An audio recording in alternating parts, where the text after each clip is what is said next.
My channel और आज है 17 मई और आज हिंदुस्तान पेपर के एडिटोरियल सेक्शन पे टॉपिक है खुले राजपथ पर हम। स्वराज, सुराज, रामराज, आज़ादी, स्वावलंबन, आत्मनिर्भरता ये कुछ ऐसे शब्द हैं जो एक शताब्दी से अधिक लंबे अंतराल से हमारी चेतना को जाने अनजाने प्रभावित करते आए हैं। लोगों को जागृत करने के लिए बोले गए ये शब्द कभी नारे बने तो कभी विवाद।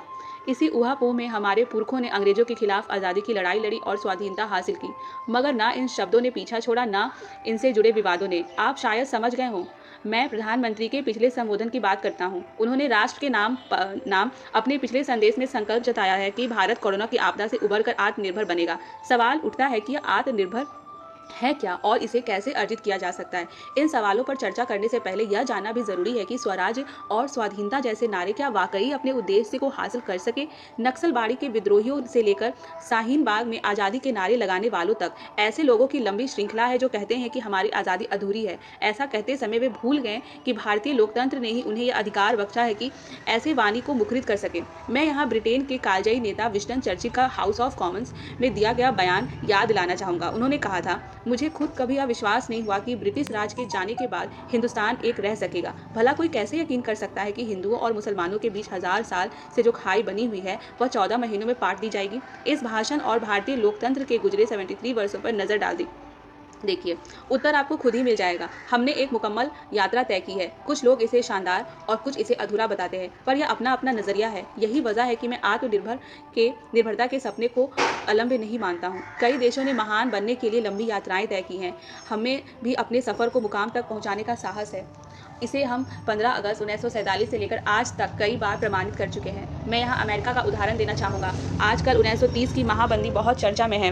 1929 के आखिरी महीनों में अमेरिका में आफत उपजी थी। इस दौरान उसके औद्योगिक उत्पादन में 47% और जीडीपी में 30% की गिरावट दर्ज की गई थी। ऑटोमोबाइल, कृषि उत्पाद, पेट्रोलियम और कोयला क्षेत्रों में मांग तली पर पहुंच गई थी। नतीजन हर रोज लोग नौकरी से निकाले जा रहे थे और बेरोजगारी दर 20% के खतरनाक आंकड़े पर जा पहुंची थी। France, Germany, Italy, Canada, Belgium, Poland, Netherlands जैसे औद्योगिक देशों के उत्पादन में भी 1/3 से अधिक की गिरावट दर्ज की गई थी। संकट के इन्हीं अंधियारे वर्षों में फ्रैंकलिन डी रूजवेल्ट अमेरिका के राष्ट्रपति बने। नेता जन्म से महान नहीं होते, बल्कि विपरीत परिस्थितियों में उनके द्वारा लिए गए फैसले उन्हें महान बनाते हैं। रूजवेल्ट ने औद्योगिक और कृषि उत्पादन में स्थायित्व लाने के लिए बड़े कड़े फैसले किए।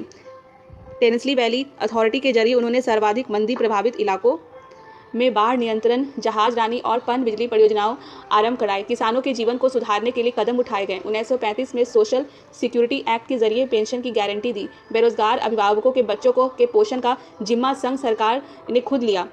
धनाढ्य लोगों पर टैक्स बढ़ाए गए। अकेले पब्लिक वर्क एडमिनिस्ट्रेशन पहल के तहत 30 लाख लोगों को फौरी तौर पर आर्थिक मदद हासिल हुई। आप एक बार गौर से चारों ओर नज़र घुमा देखिए, भारत में भी आपको इससे मिलते जुलते बहुत से काम दिख जाएंगे। मनरेगा तमाम उद्योगों को सरकारी इमारत, सामूहिक राशन और भोजन वितरण, रुकी पड़ी इंफ्रास्ट्रक्चर परियोजनाओं को पूर्ण जीवन आदि और क्या है। बहुत कुछ किया जा रहा है, बहुत कुछ किया जाना बाकी है, पर पहले अमेरिका की बात खत्म कर लेते हैं। रूजवेल्ट की कोशिशें सुरखू साबित हुई और सदा पर जा पड़ा अमेरिका का ऊपर उठने लगा। यहीं से नए किस्म के उपभोक्तावाद ने भी आकर ग्रहण करना शुरू किया। ये कदम अमेरिका को आने वाले समय में सर्वकालिक महाशक्ति बनाने वाले साबित हुए। यहाँ यह भी ध्यान रखने योग्य है कि इसी भी दूसरा महायुद्ध छिड़ गया था, अमेरिका ने भी उसमें अग्रणी भूमिका अदा की थी। आप चाहें तो कह सकते हैं कि रूजवेल्ट ने अंदर और बाहर दोनों मोर्चों पर महासंग्राम लड़े और जीते। अब भारत पर आते हैं। हम भला क्यों नहीं आर्थिक महाशक्ति बन सकते।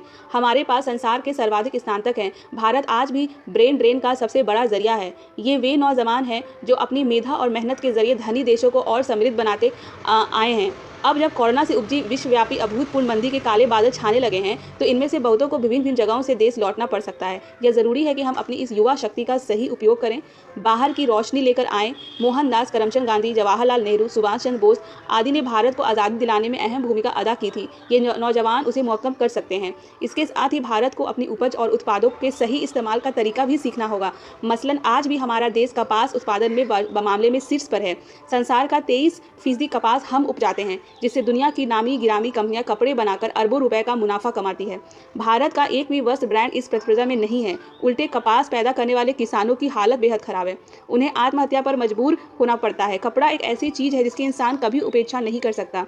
हर पर हथकरघा उद्योग में बांग्लादेश जैसे देश हमें पीटने लगे। इसके अलावा स्वास्थ्य, पर्यटन, डिजिटल टेक्नोलॉजी आदि ऐसे तमाम क्षेत्र हैं जहां हम दुनिया के सामने मिसाल कायम कर सकते हैं। मगर उदारीकरण के पिछले 30 वर्षों में हमने जहां बहुत कुछ हासिल किया, वहीं काफ़ी कुछ गंवा भी दिया।